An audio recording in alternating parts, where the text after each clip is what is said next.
The following is a production of DallasCowboys.com and the Dallas Cowboys Football Club. How about them Cowboys? Yeah! Go Cowboys! This is the Players Lounge, broadcasting live from Dallas Cowboys World Headquarters at the Star. Now, your hosts, Barry Church, Danny McCray, Heckma Harrison, and Newy Scruggs. End of days. It is time for the Players Lounge as the season has come to an end. Man, that's crazy. Brought to you by Tostitos. Get your chips as we sit here and talk it out with Barry Church, Heckma Harrison, Danny McCray. I'm Newy Scruggs. 48 for the Packers, 32 for the Cowboys at home. The season is over. Green Bay moves on. They will face Detroit. Tampa Bay defeated Philadelphia. Tampa Bay goes to San Francisco. Shake and bake. And the Cowboys are now left to talk about what was and what will be. We'll go around the table. I'll start here. Danny McCray, your thoughts? One, we're the only home team to lose this weekend, which is absolutely, it's unfathomable. I'm sitting there and I'm watching the game and I don't understand how, one, when they start panning in on CD and Dak again, I'm like, of all days, today is when you got to look like you got an issue. Like today, starting off the game today, like it just.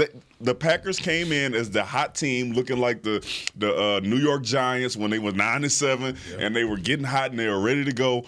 And we just did not look.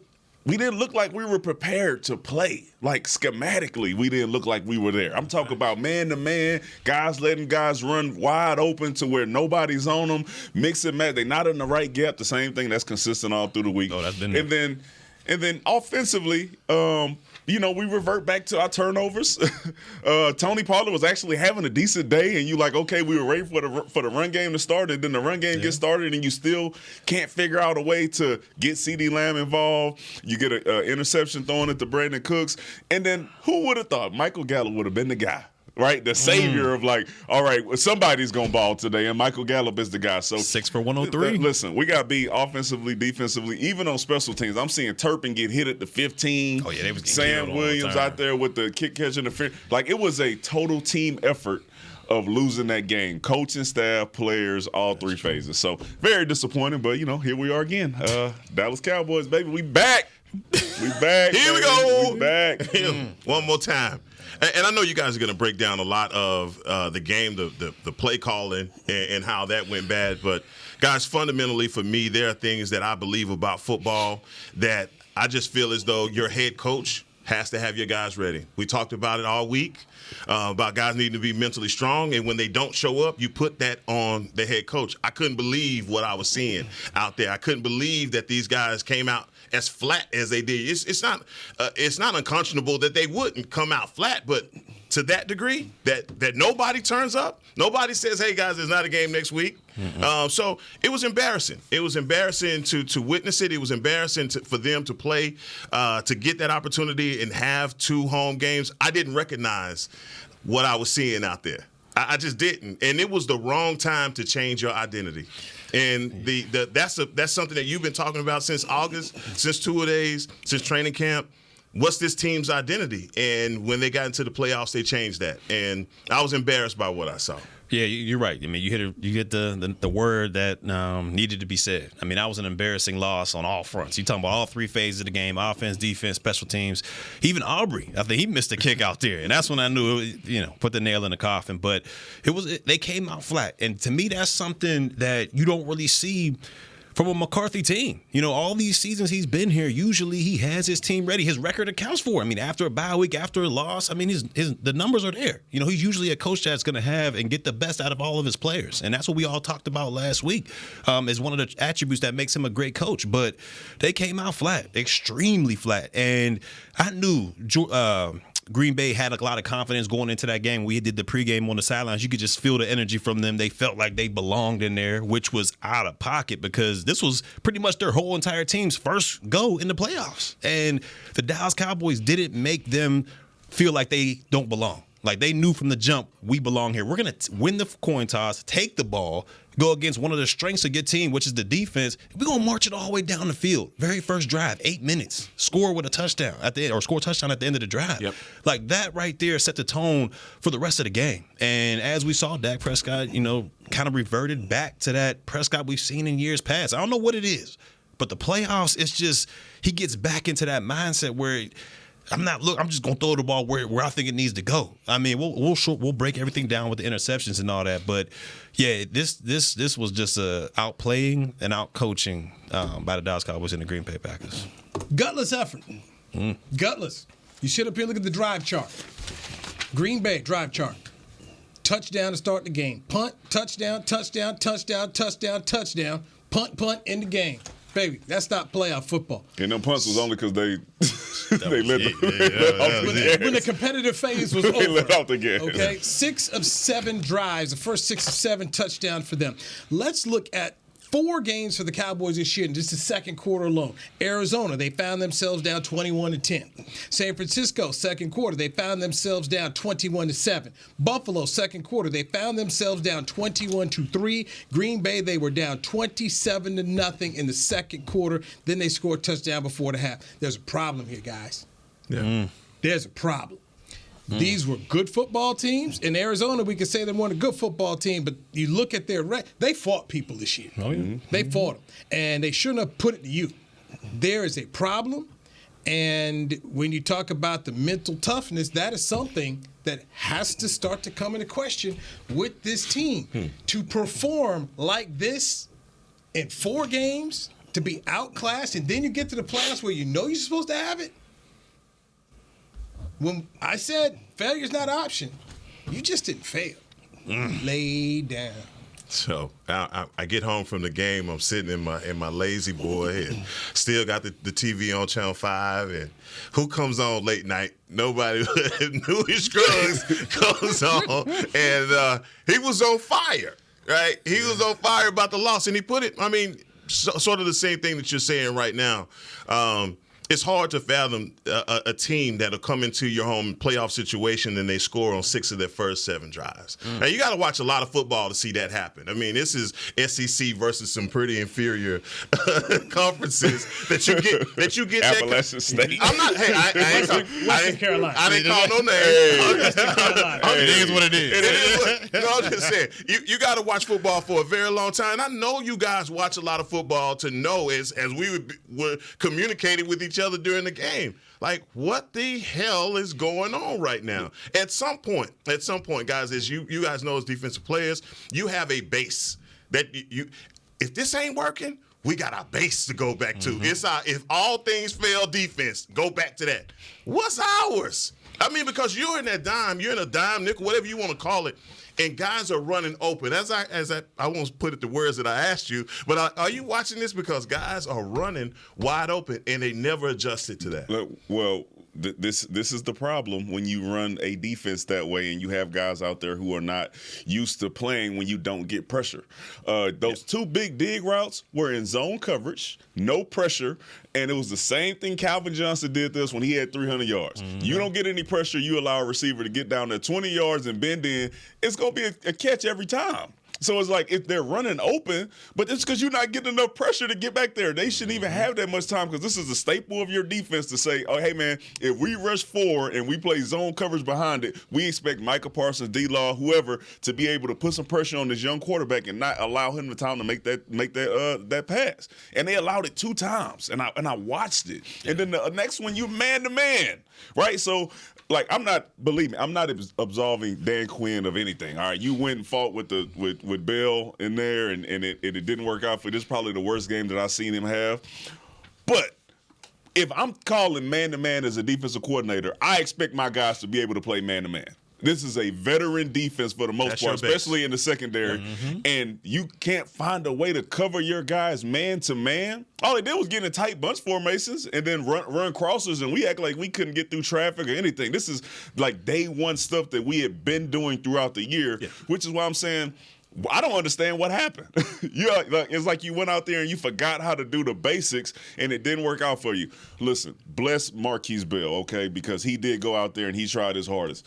but run gap coverage and being sound, and my man not even lining up in the gap pre-snap. No. Right? He supposed to be in the A gap. He way over here and not even and he's getting caught every time. And some of that is he hasn't played that position, so he doesn't really know how to do it. But we gave what, 19? We 19. Yeah. You know, so at some point you got to be able to figure stuff out. And Aaron Jones came out and they said, we're going to run the ball against this team. And that's what they did. And that's been our Achilles heel now for, 3 straight years? 3 straight years we have not been able to stop the run. We haven't been able to stop the run. I mean, I've been saying it for weeks now. That when you at this second level is with those guys being undersized, you'll get away with it when you go against these finesse teams, the Chargers of the world. You'll get away with it, and it'll look amazing when you go out there because, oh, man, he's able to stop these running backs out of the backfield, catching the ball, covering tight ends. It'll look amazing. But when you go against a team that's like, all right, we're going to hand this ball off and go between the tackles, there's only so much a 215-pound, 210-pound guy can do against a 300-pound lineman. Well, and that to that sense, my point is, hey, man, if you 215, you got to be shooting gaps. He ain't shooting. He catching I'm talking about he 3-4 yards behind, like catching every block, and then he's out of his gap, so he's easily getting hooked. And it's not just him. This is across everybody. across Everybody the got the. But as you everybody watch the film from Sunday's game, you say, "Oh, wait, again? Yeah. No, not again. Like get in. Like you just see little stuff like that where it's like, hey man, you lost before the ball was even snapped because you're not but even not just here, him. But not just him. But also Damone Clark as well. I think the read and react portion of the defense, like you said, they were catching a lot. And when you're already undersized and you're trying to catch a 320-pound man, he's gonna roll you. And look, defensively, obviously out of sorts. I was wondering about them playing zone because I'm saying to myself, okay, they're sprinkling in the zone because maybe they believe that Love is a mobile quarterback, or maybe they believe that they need all hats to the ball, especially with Jones at the running back. But when I say our base is man. When we get back to, and when that failed, when we were getting baptized, and then I'm like, oh, brother. And it wasn't just nothing like stopping it now. And it wasn't just like they was doing some craziness to get off of this man-to-man. It's like you said, coaching kind of went out the window. Like I was watching that play with Dobbs, I believe that's his last name, 87 for the Romeo Dobbs. He ran that sail route. All right, sail route, for y'all don't know, is over. Once you get to that hash mark, you put your foot in the ground, you go back out towards that far part. The one on Gilly that he bit on. The eyes. You're in man-to-man coverage. You got to keep your eyes on your luggage. I know it's a deep over route, and he tried to do what Bland did earlier in the season by undercutting the over route. And as soon as he looked up, Bland put that, Dobbs put that foot in the ground with the opposite direction. He's wide open. Yeah. He's scot-free. It was just things like that where, from a veteran player and from the defense overall, that we didn't see all season long. Yeah. We didn't see that all season long, and it was just, it was an embarrassing effort. And let me mention this as well, because I don't want to put too much on the linebackers. Them 2 interior defensive linemen. Where were they at? I'm talking about Hankins and washed. They were getting washed out of the frame. Yeah. So you're playing with guys who are light at the linebacker spot, and then your defensive lineman can't hold a double team, and they getting washed out of the way. And you blocking somebody else. Right? So you asking D-Law and Michael Parsons to make every play in there, but you can't. And we all said that, hey man, the reason why the Green Bay Packers didn't look the way they looked Sunday during the season is because Aaron Jones had been hurt for most of the year. Like, he hadn't been healthy. Yeah. Now he came back fresh legs, ready to go. And that's what you're going to see from the Green Bay Packers moving forward. But we already know that, though. We know that when teams come in here, they're going to try to run the ball. And we said this. Detroit let us off the hook because they start running the ball. The teams that we like, oh man, why did y'all stop running? Because we haven't stopped it yet for some reason. Yeah. And Green Bay was not letting us off the hook. No, they didn't change it. They didn't change a thing. A.J. Dillon ain't even play. No, exactly. 31 was having a day low key. I'm like, who's this dude? They were switching up. Guys were taking turns on us, and it wasn't. And the thing about, I'm watching Mozzie. I got to the point where I'm watching Mozzie, and you're getting blocked so bad. So not only you turn sideways, you turn all the way around, and now you're throwing your hands up. What do you think? All they're gonna do is just shove you completely out of the play. How much weight did he lose? No, it's no joke. He looked light. McCarthy would not tell us when we. He looks him light. Weeks ago. He was asked, and McCarthy didn't want to say. He looked. But he acknowledged that there was a weight loss. Listen, he looked like. I feel you, Mozzie. That's what to listen, me. And that's okay. But I mean, across the board, we didn't play well. We needed Michael Parsons to show up and get more pressure on Jordan Love. We needed that. That's another conversation that has to be had. Just saying, that was my fear.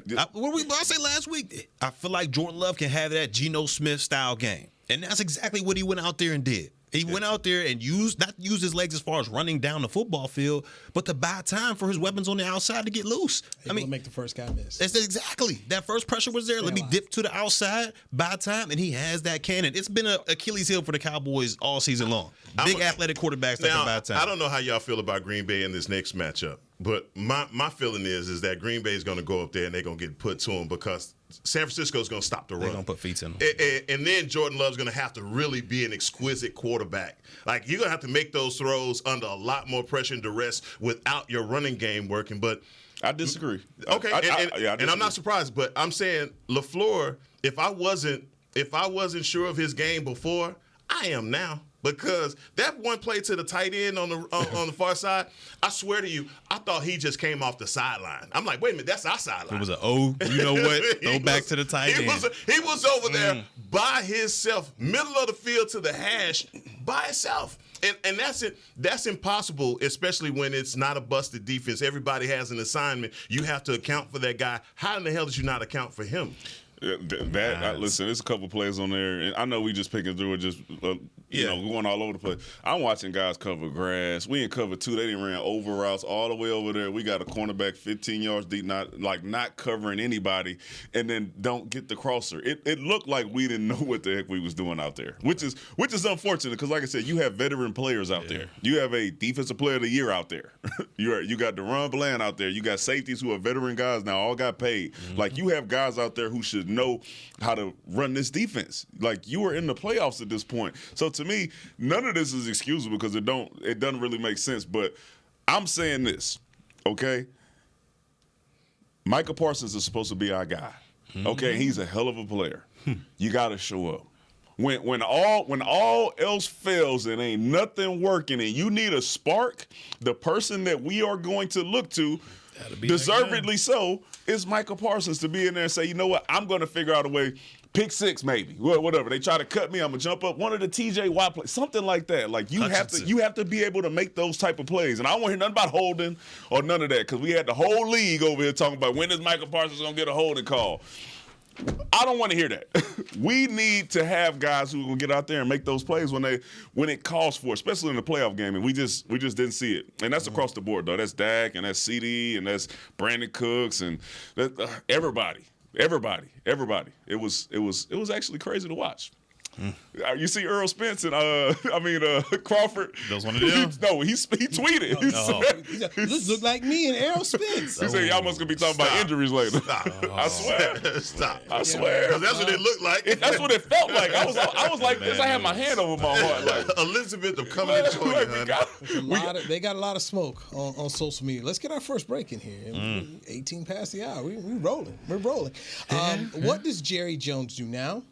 And a word was used about Dak Prescott from a Cowboy player that is getting some traction, and I just want to get everybody's opinion on that. We'll go over that word as well, but yeah, man. Out the playoffs.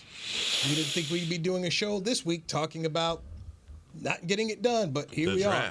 Here we are. Barry Church, Heckma Harris, and Danny McCray, New Scruggs Players Lounge, brought to you by Tostitos on DallasCowboys.com radio.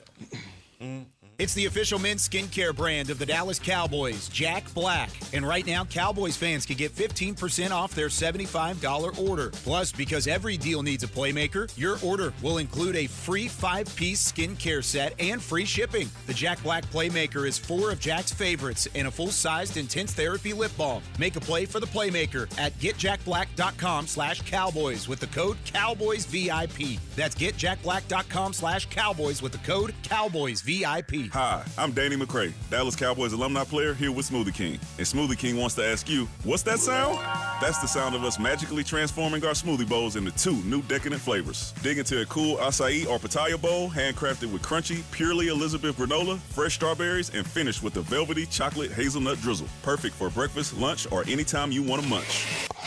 And that's the sound of you making them disappear. Smoothie Bowls, now in 2 new decadent flavors. Only at Smoothie King, the official smoothie of the Dallas Cowboys. To kick off the 2023 NFL season, Hugo Boss teamed up with the NFL and Micah Parsons to launch an iconic apparel collection featuring hoodies, crews, t-shirts, polos, joggers, and more. The bold, unique apparel of the Boss NFL collection unites football and fashion while reflecting what it truly means to be a boss. Get yours today at nflshop.com/HugoBoss, at HugoBoss.com, and at Boss retail stores.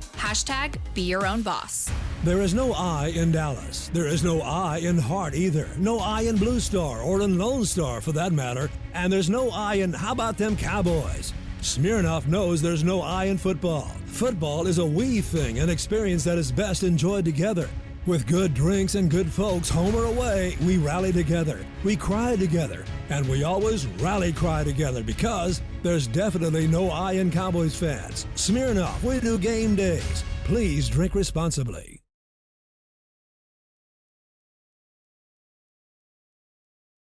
Back to the Players Lounge. All right, here we are, Players Lounge. The post-season edition. There it is. To the residents. One and done. Nobody thought that was going to happen. No. Barry Church, Heckma Harrison, Danny McCray, Newey Scruggs. I want to read this from former Cowboy linebacker Scott Shanley, who ended up leaving. He played for Parcells, ended up going with Sean Payton to the Saints, and he tweeted this. There are some teams, coaches, and players that can't handle any type of pressure or adversity. Go back to the start of the Cowboys-Packer game. When down in the first quarter, starting quarterback had 1,000-yard stare and body language of a team that was atrocious. Whether it's high school, college, pros, the ones that can handle adversity are the ones that win championships. Front runners don't win championships.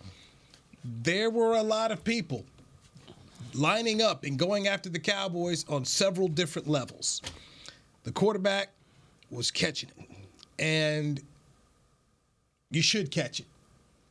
Because with all due respect, this is 3 straight years that they have been in the playoffs, and this is 2 wild card games at home where the quarterback has not come to play in the game. Jane Slater ended up on social media saying she talked to someone on the team, and the player said sometimes Dak will panic after his first read. Want to go around the table. Thoughts? Church.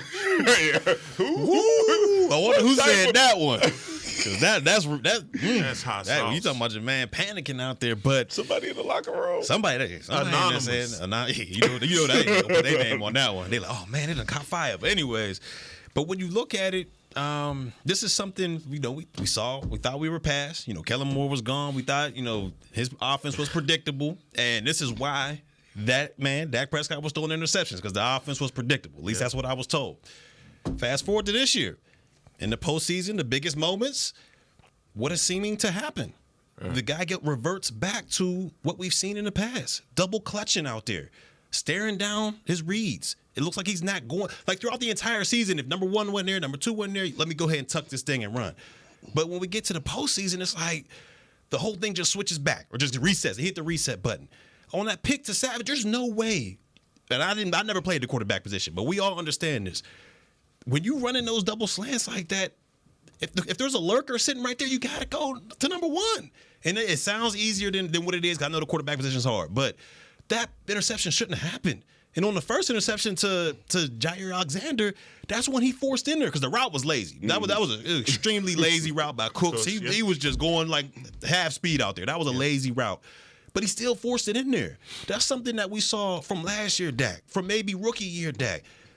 Forcing things because it was covered up. And I understand it was third down. You either use your legs or you take the sack and live another day. That's something we've seen all season long. He was protecting the football. But in this game, for some reason, he reverted back to the Dak we have seen in past and was forcing throws out there and making reads that he hadn't made all season long. So y'all let me know because this is confusing to me. It pisses me off to have an anonymous source come out of the locker room and say exactly that about him. But how many times can you deny or defend actions like this? You've seen it in the playoffs where look, our offense just didn't have the game. This is the first time I think that we've come into a game where it's like our defense didn't come. And we needed that spark to come from our offense, and that spark didn't come from our offense either. I think Mike Tyson says it best, man. Everybody has a plan until they get hit. And this team, when they get hit, they don't respond. And you want that leadership to come from your quarterback, but when your quarterback has a deer in the headlights look, or your quarterback isn't the one that seems sure of himself, how are the rest of them sure of themselves? I mean, you can look around, we talk about elite quarterbacks all the time. The Tom Brady's of the world, the killers that we talk about. What is about those guys in championship moments? They stand up. They make it happen. When you look at our guy, he doesn't have a resume that says he'll do that when the pressure is on. But for a player to out him like that, that's just cold world. That's diabolical. He didn't get outed by the player. He been out. Buda Baker outed him a long time ago. All right, and that route that they picked off in cover 2 again was just that. So the first time they did it was San Francisco. And I think CD was running a jerk route from number 2, went in and got that pick. And then now Cooks is running a jerk route from number 1 and went and got that pick. And like you said, double slant. They running the second slant to clear out space for you to throw the first one. And you go, to the. Why would you do that? But when you're having issues or seemingly having issues and you're not on the same page with 88 at that time, then you got to try to find a way to force it in there to make sure that he knows that it's coming to him. And then everybody knows it at that point. CeeDee Lamb get 18 targets. Everybody's gonna have all their eyes on CeeDee Lamb. All right. I don't know what to say about Dak because once again we were talking about him being the MVP. He had a heck of a season, and then it's the playoffs. That's why we always say none of that stuff matter. None of the stuff matters that happens in the regular season. None of it. 12-5, 13-3. None of that stuff matter because when we get to a certain point, which is first round, second round, we find a way not to show up. So next year, when you go 12-5, how comfortable will you feel about your playoff hopes? Because this is 3 years in a row where you go into it and you say, you know what, I feel real good. We got an easy path to the end. We got the 2 seed, possibly 2 home games, possibly 3. Path of least resistance. All we got to do is beat a team that snuck in. That's all we got to do, and they got to come here and we undefeated at home. Last 2 years. Right? So this is the best opportunity you had. So this is why everybody's going crazy now, because you say, I got to sit here and wait through a whole season next year. A whole season of if they play well, I can't get too excited. They play bad, then I'm going to feel bad like it's nothing. Yeah. And then just so you to wait for the first playoff game, hopefully, for you to still sit on pins and needles and feel that pressure of like, here we go again, because that's what happened at the beginning of the game. It was, here we go. Here we go again. Like, it's happening again, and the roof fell out. I'm talking about just all the way through it. The screen came down and everything. All right, here's part 2 of that. You can talk about the season next year, but before you hit the regular season, Jerry Jones has to figure out what he does moving forward, Dak Prescott. And in a lot of ways, first off, anybody talking about a trade, Dak's got a no-trade clause, so you can stop that. Secondly, he's got a cap hit of $59 million. Basically, it's going to be like 59 points. So it's basically $60 million. For those people that say trade him or cut him, if you do it, the dead cap hit is $61 million. So either way, there's a huge number. I don't know how they absorb a $61 million cap hit unless you decided next year is just going to be a season where we don't compete. It's just hard to do it. Heard people say, well, you know what, the Rams did it and the Eagles did it. Them numbers wasn't $60 million. They were half that. That's factual. And, oh, by the way, they had replacements. Jalen Hurts replaced Carson Wentz. Matthew Stafford replaced Jared Goff. Don't know how many people are ready for Cooper Rush or Trey Lance to go ahead and be that guy next year. Just saying. So Jerry's most logical path forward is an extension for Dak Prescott to lower his number and try to get other players signed, which means you're now in it with Dak for more years. Thoughts? Man? Question before we all get into that. If you extend him, does that cancel out the no trade? Well, is it like a whole new deal, or is that no trade kind of go to the next? That can be renegotiated. Okay. You can renegotiate that. Yeah. Well, he kind of has, the organization kind of in a hard place. He has all the leverage right now. No trade clause, the cap hit. You got, like you said, you've got to find a way to make that a smaller number because you're going to have to bring people in to help get this team better. I mean, both offensively and defensively. So they're going to have to extend my guy. They got to. There's no other way around it. It's got to happen, heck. They're going to have to extend him. No, he has him boxed in, and he has him boxed in at the worst time, and especially after that performance. I'm sure they're thinking about other outlets in other ways because it's not a sample size now. It is what it is. And I think when you talk about not only him, the head coach, all decisions that will be coming down the pipeline right now. Look, man, Jerry can't make any knee-jerk reactions to this whole situation because 24% of your cap is going to be hit by Dak's salary. And you can look around the league and look at quarterbacks and you can say for who, for what, for why, and all of those questions are going to be right there. Look, you have to reload with him. You got to come back with Dak. It doesn't make any sense to do it any other way because of what Newey just said. But on the whole other flip side of that, you can't come back with the same philosophy to help your quarterback. You can't. Just because you got a running back and a running game don't mean that it's productive. If a guy tells you he's a third down running back, then trust him. Believe him. That's what's cost you. It cost you in this game because you didn't have a running game. There was no other way out. There was no recourse. What do you do when you get the doors blown off of you? You run the ball, man. Just slow this thing down. You don't have the ability to do that. And we've been talking about these warts for the defense on the other side. We've been dealing with this running game and its inefficiency all season. And we expect for this dude to pull a rabbit out of his hat when, I don't know if y'all was looking at what I was looking at, but it seemed like Green Bay was in the offensive play calling room like they was listening like, oh, you jerk route? Did I say, another double slant? You got guys that are just sitting on that. And look, my thing is you know what they have to do organizationally. They have to re-sign Dak because of all the other moves that they have to make. But this doesn't come at a good time. Listen, Dak is sign Dak. All right, save that money and go put it all on your defense. You have to figure out a way to play better defense. You have to figure out a way to stop the run. You got Trayvon Diggs. You have a corner on the opposite side. Get the back end straight. But you need to get your D-line ready to go, all right? Because you're going to play with Dak Prescott. But you need to go free agency, find somebody because you've been searching for somebody to play that interior defensive lineman spot for a long time. Go find you somebody that could play that spot who is an impact player and start with the defense because you're going to have Dak Prescott on your team, but you need to play better defense because however bad Dak Prescott played, the defense was horrible, which is also going to save Dak Prescott because it was horrible. You said 6 out of 7? Yes. It was 6 out of 7. You can't win with that. On the first 6 of 7 Appalachian State. You can't win with that. No, Appalachian State went into Michigan and won, so you mean Western. You can't win. Appalachian State also came down to Baton Rouge, got the brakes blew off of them. They went down to Texas A&M 2 years ago and beat them. So yeah, we talking about Baton Rouge. App all right. Talking about Baton Rouge. Yeah, they all right sometimes, like the Cowboys. They all right sometimes because they went down to Tampa last year. Be careful, though. Sometimes we must go into the head coach Mike McCarthy because you opened up that door. Yeah, Mike McCarthy opened up that door. Is Mike McCarthy the right person to lead it? Does Jerry Jones need to think about making a change or stay with him? Let's get the panel's thoughts on it next. This is the Players Lounge brought to you by Tostitos on DallasCowboys.com radio.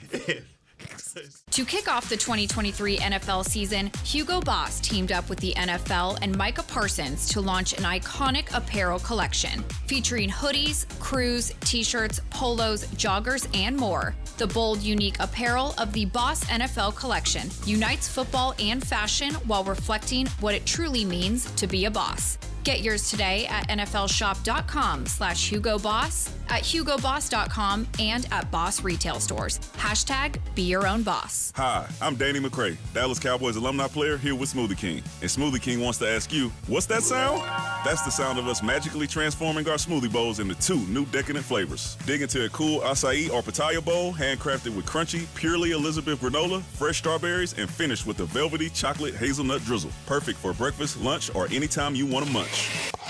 And that's the sound of you making them disappear. Smoothie Bowls, now in 2 new decadent flavors. Only at Smoothie King, the official smoothie of the Dallas Cowboys. It's the official men's skincare brand of the Dallas Cowboys, Jack Black. And right now, Cowboys fans can get 15% off their $75 order. Plus, because every deal needs a playmaker, your order will include a free 5-piece skincare set and free shipping. The Jack Black Playmaker is 4 of Jack's favorites and a full-sized intense therapy lip balm. Make a play for the playmaker at getjackblack.com/Cowboys with the code CowboysVIP. That's getjackblack.com/Cowboys with the code CowboysVIP.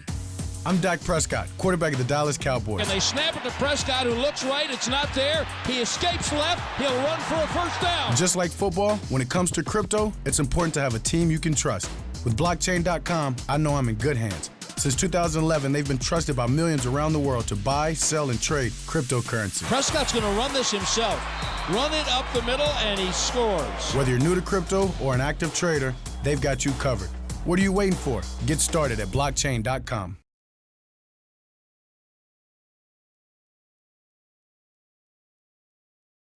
Back to the Players Lounge.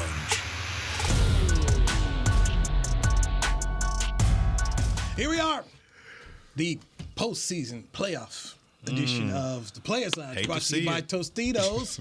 The season is over. It continues for the Green Bay Packers as they go to Detroit. Round 3 between the Packers and Lions, and while you bull jiving, the Packers went in there on Thanksgiving Day and gave it to the Lions. So that's going to be a fun one to watch. Who saw Jordan Love and Jared Goff still at it, and who saw Baker? I'm sorry. Yeah, I say that's all. I'm sorry.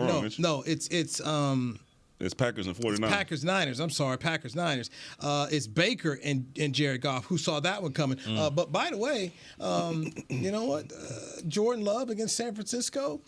It's all house money again. It's nothing for these guys. It's nothing for these guys. So whatever happens, if they get beat, fine. They win, boy, what a great story for them. Matt LaFleur came in here, the man who replaced Mike McCarthy, and just gave it. Wasn't familiar with your game, but I'm familiar with it now. Well, they believe they should be there though. They don't believe they playing with house money. No, they which is what they came in here and showed. Like they felt the disrespect and they're like, house money. We healthy now. You see Versace after the game? Yeah, how about them boys? How about them Cowboys? And I like Rich Versace. Yeah, he can't throw it. Somebody said it to him first. When he walked out, it was like, "How about them Cowboys?" He said, "Yeah, how about them?" I like Coach Versace. Man. Good dude. So, what does Jerry do now? Is disappointed that I've seen anyone. He really thought this opportunity for the Cowboys to do something was there.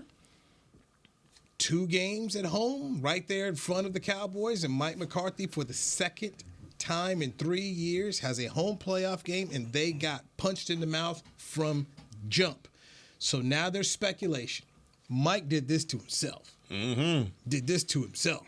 You knew what the assignment was. You failed. So now you've opened up Pandora's box. People are talking about Bill Belichick.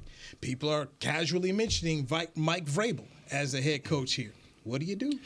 I don't know what he should do, but it don't look too good for Big Mike right now. It don't, because I know we all saw that post game from Mr. Jones out there. Y'all saw it, reporters on TV. I don't think I've ever seen that man look so just disappointed, just upset at what happened in this playoffs. I've never seen it before. Playing with him, covering the team now, I've never seen him look that way after a game. And when you look at it, you pointed it all out.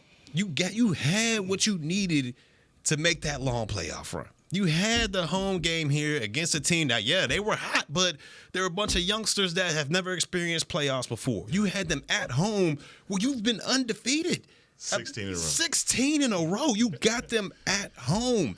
You beat them. You go on to the next round to play against a team in Detroit that you've already beaten at home once again. You had the second most All-Pros, I believe, or Pro Bowls, whatever the case may be, in the National Football League on your team. You had someone that's possibly going to finish second in MVP voting, possibly as your quarterback. You had everything lined up for you to go out there and take advantage of it and get Jerry Jones and the Dallas Cowboys organization to the next level, somewhere they haven't been in 20-some years. And you went out there, and not only was it a loss, it was possibly the worst playoff loss in Dallas Cowboys history. I mean, they almost put 50 points up at your spot, in AT&T Stadium. Like, I don't know what he should do, but it ain't looking too good for my mans. It's indefensible. The way that his team was prepared to go out there, and Newey, we had so much back and forth talking about Mike McCarthy and his job. You've defended him. You've had moments where you've been on the fence. I think everybody. It's hard to imagine a guy going 12-5, 3 seasons in a row, and now you're talking about replacing him. But then nothing could have prepared you for that effort, and that's the only thing that I'm saying. You put all of that on the head coach. Your team coming out flat, some of the miscues that you're having. Now, and I know that I feel as though Dan Quinn has total autonomy when it comes down to this play calling. But at any point, does Mike McCarthy say, hey, y'all hit me, put Dan on with me. Hey, Patch me in. Patch me in. Let's zoom right quick. Hey, what we got going on up there, DQ? We need to get this thing on the wraps because everything is on the line for him. And again, nothing could have prepared any of us for that effort. And so I think that solely lies on Mike. And with 1 year left on his contract, it's either coach this 1 year out or extend him. And I don't see how any of that is productive here if he does that. Yeah, I'm not sure what Jerry should do. I know Jerry wants a Super Bowl. I believe I've heard him mention talking about not having much time. You don't have time for rebuilds, all that stuff. So I think the issue is the 12-5 thing is an issue. Like this is probably the first time where I can say a team going 12-5 3 years in a row. Hear yourself say it. Hurts you. It hurts you. Like you going 12-5 3 years in a row and it ending like this on multiple occasions at home. It hurts you because then you don't have any confidence throughout the entirety of the season, no matter how well you play. 13-3, 14, whatever, 13-4, 13, whatever. You don't have any confidence in that. Yeah. You don't have any confidence as an owner, as an organization that, hey man, even though we playing this well, when we get to the playoffs, this is going to translate from regular season ball to playoff football. And until you are able to get that figured out, you gotta sleep on it. You gotta sleep on that, bro. I don't know because I like Big Mike, but and real quick, it kind of makes it a little worse when you're the offensive coordinator as well. Because if you're the head coach, your offense is inept, your defense is inept, what y'all doing over there? You the guy. You the guy out there calling these offensive plays and trying to make this offense look productive against a defense that no one up here, myself included, would have sat there and been like, oh, that defense is legit. They're going to shut you down. Alexander was not even fully healthy. He wasn't even healthy. He was hobbled out there. So I just think that makes it look a little worse because even though the score was, 48-32? Yeah. I mean, they didn't get none of those. We all know what it was. Aaron Jones was out the game. Then they had to put him back in. Come on. We all knew what it was. But you guys have had head coaches and that have either been defensive coordinators or offensive coordinators or neither. Have you ever been in a situation like this where, look, you're calling out this guy in question? He's the head coach, but he's also your offensive coordinator. How do you separate that? If it's a bad defensive performance and it's DQ, wait a minute. How do we make these adjustments? And I think that's the pickle. Man, that is. So in Philadelphia, Nick Sirianni, by all accounts, they're going to talk about his job there. Man. I think it's crazier than talking about Big Mike job. I do too. But talking to a source today up there, they're saying Jeff Lurie would talk about Bill Belichick. Like, for him, Bill Belichick is something he talked about. Arthur Blank and the Falcons have already interviewed Bill Belichick. And we've heard about Bill Belichick's name here. Oof. So, and Jerry and Bill like each other. They like each other. But once again, Mike has opened himself up for the conversation. And if you're Jerry Jones and you're Stephen Jones, they have to have a conversation with each other. If we do something, where do we go? I'm going to give you a couple situations that I thought the team who fired the coach made a mistake, and they ended up being correct. My man Dwayne Casey, knew when he was here with the Dallas Mavericks, his assistant goes up to Toronto, coach of the year. Beside you, jury fired him. Hired Nick Nurse. Yeah. We saw what happened next year. They won a championship. They won a championship. Do you ever think about Tony Dungy in Tampa? In that situation, how Gruden comes in the next year and they win the Super Bowl? I was having the conversation with somebody yesterday. That was another thing I was going to bring up. Tampa Bay and the ownership, the Glazers said, you know what? Another failure. They went and got John Gruden, gave up picks for John Gruden, and it turned out in their favor. I thought Grady Little was a good manager for the Boston Red Sox. They made the American League Championship Series, almost made the World Series, meltdown. They fired him. They bring in Terry Francona. They go win a World Series. I'm like, man, why would you fire a guy? Look at all the success he's had. You guys are too young to remember this, but Doug Collins was a good coach for the Chicago Bulls. He was. Great coach. And Jerry Krause came in there and said, you know what, man, we're gonna let you go. I need the yoga guy. Right. I'm gonna bring in the Zen Master off the bench, and Phil Jackson took over. But I was like, man, I can't fire Doug Collins, and it worked. Mike McCarthy's now put himself in that position where the ownership they're going to ask the question, what do we do? Because these are colossal failures. Yeah. It was laid out. The last three coaches, Wade Phillips, number 1 seed, 2007. You got a bye week. Romo, Witten, and Bobby Carpenter go to Cabo. Jessica Simpson coming to Texas Stadium. You beat a Giants team by 10 and 11 points. They beat you, send you home. This was a team, to me, of all the teams I have covered here, that was the most Super Bowl team I thought they had. 07. 07. So then Jason Garrett, Dak's rookie year, you got another team. Number 1 seed, got a bye week. It's McCarthy and company who come in here. Aaron Rodgers converting to 3rd and 30, they win. And then you've got now Mike McCarthy here, a number 2 seed, 2 games at home potentially, facing a number 7 seed with a quarterback who's never started a playoff game, and you got worked 27-0, and then it was lights out, and then the game's over. We've seen this happen here. What changes if you're Jerry? Does it start with your head coach? Because we know Jerry's not firing himself.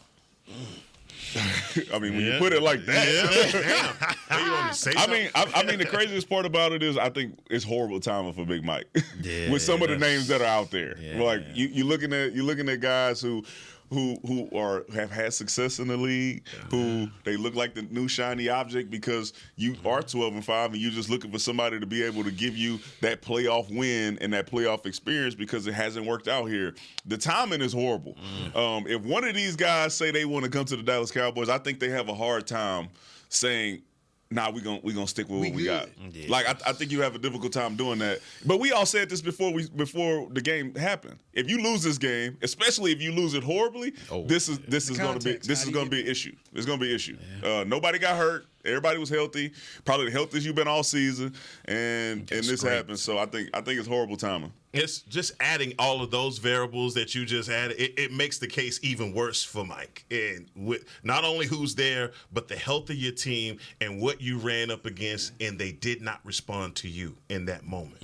And that can't bode well. And I can't think like Jerry in this situation because I'm thinking continuity. I'm also thinking about how Dak performed. I'm thinking about this offense, but I'm also thinking about that loss. And I'm saying I don't want to ever be in a position like that where I expect a result with this leadership and I don't get the game that I'm expecting because I honestly think we run away with that game. Yeah, it's not looking good. Like I said, it's not looking good, and you want to shake things up. Like you said, you may want to get a new voice in there.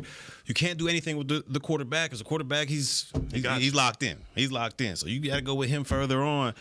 And maybe it is an opportunity to get a new voice in there, but I don't know. I don't know what they need to do with this one. That's a tough one. Okay, Bill Belichick has participated in 20% of the Super Bowls that have ever been played as an assistant or as a head coach. As long as he got a quarterback. And true, I've said that before. As long as he got a quarterback. Tom Brady ain't walking through that door. I was there the last time Bill Belichick won a playoff game with a dude not named Tom Brady. It was Vinny Testaverde in 1994. So it's been a minute. But I remember when the San Francisco 49ers said no to Tom Brady. We got Jimmy G. How'd that work out? And I want to be fair to Bill Belichick, not hyping up the rumors or anything. But Dak Prescott is better than Cam Newton. When he was in New England, he's better than Mac Jones. Yes. So when you're looking at a guy like Bill Belichick and saying what level of quarterback does he have? If he's here, the level of quarterback that he has is much better than what he's had since Tom Brady has left New England. Here's the last thing on Belichick as we close the show. If Philadelphia enters the conversation. To get him? Yes. If they do, it'd be interesting because I don't know if Jerry wants to, is there competition there? But Bill wants to coach next year because he wants to get the 15 wins and he wants to become the all-time leading coach. He's already interviewed with Atlanta, so he wants to coach. If Jerry wants to entertain this, they're going to have to make a decision on Mike McCarthy pretty quick, one way or the other, to try to have the conversation. Mike, I like Mike, but you put yourself here. I don't know where they go. I'm not an 81-year-old owner who, as we said, doesn't have time to have a bad time. He's here to have a good time. It's a shocker, man. But they're not about to run it back with the same old group. There will be changes. Well, you're not gonna have an opportunity to have these type of head coaches free and available, probably for what? Because you extend 5 years. Yeah. So I mean, like timing, man. Timing. Like I said, timing is everything. You put yourself out there. We've seen people who've made changes. I go back to another one. When they fired my boy Buck Showalter with the Yankees, I mean, he just made the playoffs, man. Yeah, he lost to a good team in Ken Griffey Jr. Bring in Joe Torre, win the damn World Series the next year. In Arizona, they put him out. You know what they did in Arizona the next year? They win the damn World Series. So you're saying, so sometimes is the best choice to go ahead and fire a guy when you almost get there. And then get it wrong. When you think Mark Jackson. When you think somebody's got a secret Mark sauce, Jackson. Mark Jackson, you're like, you got a lot of examples coming out here. I'm like, respectfully. Yeah. So that's where turn the players lounge on.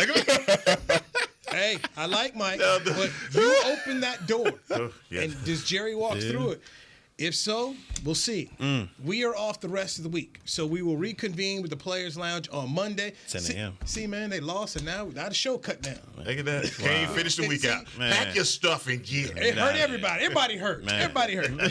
Danny McCray, Heckman Harrison, Barry Church, Louis Scruggs, Chris Beam, Jazz, Josh, everybody who's made this show go all year long, man, as we started this thing up in earnest back in September on a daily basis. We appreciate you, and keep riding with us.